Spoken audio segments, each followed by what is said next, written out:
Channel माध्यमातून मी ज्ञानेश्वर करडे आणि सोशल मीडियामध्ये फेमस झालेला तलवार बाबा. तर तलवार बाबा हा नवीन नाव भेटलेले आहे. तर नवीन नावाचा माझा उद्देश आणि संकल्प घेऊन आजपासून मी कार्य करणार आहे.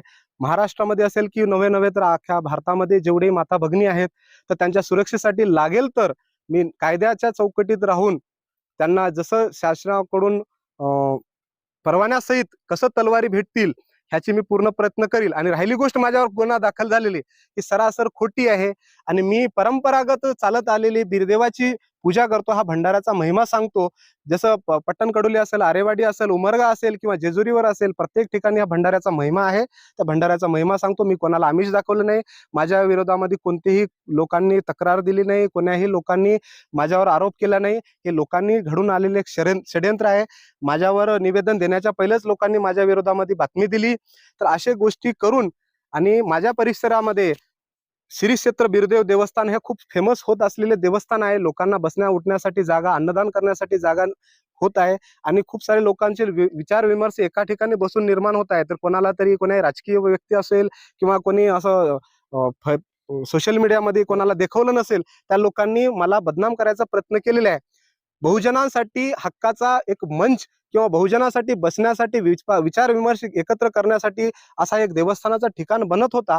तर त्या देवस्थानाच्या ठिकाणाला धुळी पाल करण्याचा षड्यंत्र असू शकते. तुमच्या अंगात दैवी शक्ती आहे, तुम्ही लोकांचे आजार किंवा काही जी समस्या दूर करू मी शकता. आजपर्यंत एकाही व्यक्तीला कोणा सोशल मीडियाच्या माध्यमातून असेल किंवा कोणाला जाहिरात करून असेल की कुठल्याही प्रकारे मी त्यांना अशा पद्धतीचं मी माहिती दिलो नाही किंवा त्यांना बोलवून आमंत्रण दिले नाही.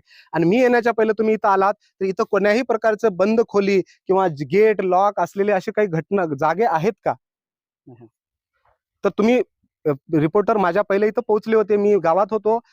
मला कोणी गावात म्हटले की बा असं कोणीतरी कार तिकडे देवाकडे गेले आणि ओपन जागा आहे म्हणजे खुली मैदान आहे. तर मग मी इथं आलो.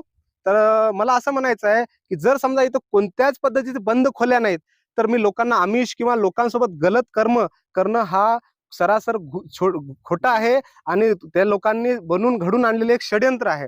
आणि दुसरी गोष्ट, मी आजपर्यंत तुम्ही या प्रत्येक परिसरामधल्या प्रत्येक गावात जाऊन सर्वे करा, कोणापासूनही माझ्या विरोधात कंप्लेंट घेऊन या. तर माझी जर कंप्लेंट आली तर मी फाशीची शिक्षाला मी तयार आहे. तुम्ही तुमचं शिक्षण काय इकडे कसं वळालात?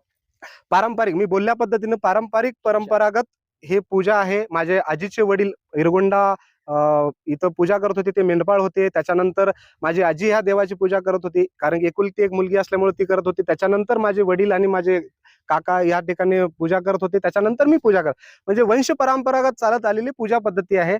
आणि अचानक फेमस होत आहे किंवा जास्त लोकसंख्या इथं वाढत असल्यामुळं कोणाला तरी बघवलं नसल्यामुळं हे षड्यंत्र माझ्या विरोधात हे केलेलं आहे. आणि माझं जे शिक्षण आहे, माझं डी.फार्मसी आणि ओपन युनिव्हर्सिटीमध्ये MA झालेले आहे. तर मला कोणालाही फसवले आणि आजपर्यंत मी कोणाला फसवत आलेलं नाही आहे, इथूनही आलं नाही. आणि तुमच्या सोशल मीडियाच्या माध्यमातून मला एक नवीन संकल्प भेटला तलवार बाबा म्हणून. तर महाराष्ट्रामध्ये माझ्या माता भगिनीवर अत्याचार होत आहे, अन्याय होत आहे. या शिवरायांच्या मातृभूमीमध्ये महाराष्ट्रामध्ये माता भगिनींवर अत्याचार होत. जसं भवानी मातेनं शिवरायांना तलवार दिली तसं तुमच्या सोशल मीडियानं मला तलवार बाबा म्हणून नाव दिलं. तर मी त्याच पद्धतीनं आज मी प्रत्येक माता भगिनींना वचन देतो की प्रत्येक माता भगिनींना परवाना काढून त्यांच्या सुरक्षेसाठी त्यांच्या हातामध्ये तलवार द्यायची जिम्मेदारी माझी. आणि ह्या तलवार देण्यासाठी राम शिंदे साहेब असतील, फडणकर साहेब असतील, आपल्या राज्याचे मुख्यमंत्री साहेब असतील, पंतप्रधान साहेब असतील, सर्वांच्या मार्गदर्शनाखाली असेल किंवा आपले वकील असतील, माझे मित्र अविनाश पाचपिपळे यांच्या मार्गदर्शनाखाली असेल किंवा आमचे जय मल्हार सेनेचे जिल्हाध्यक्ष शिवकांत मैलारे असतील, या सर्वांच्या मार्गदर्शनाखाली असे माता भगिनीसाठी मी काम करेल आजपासून.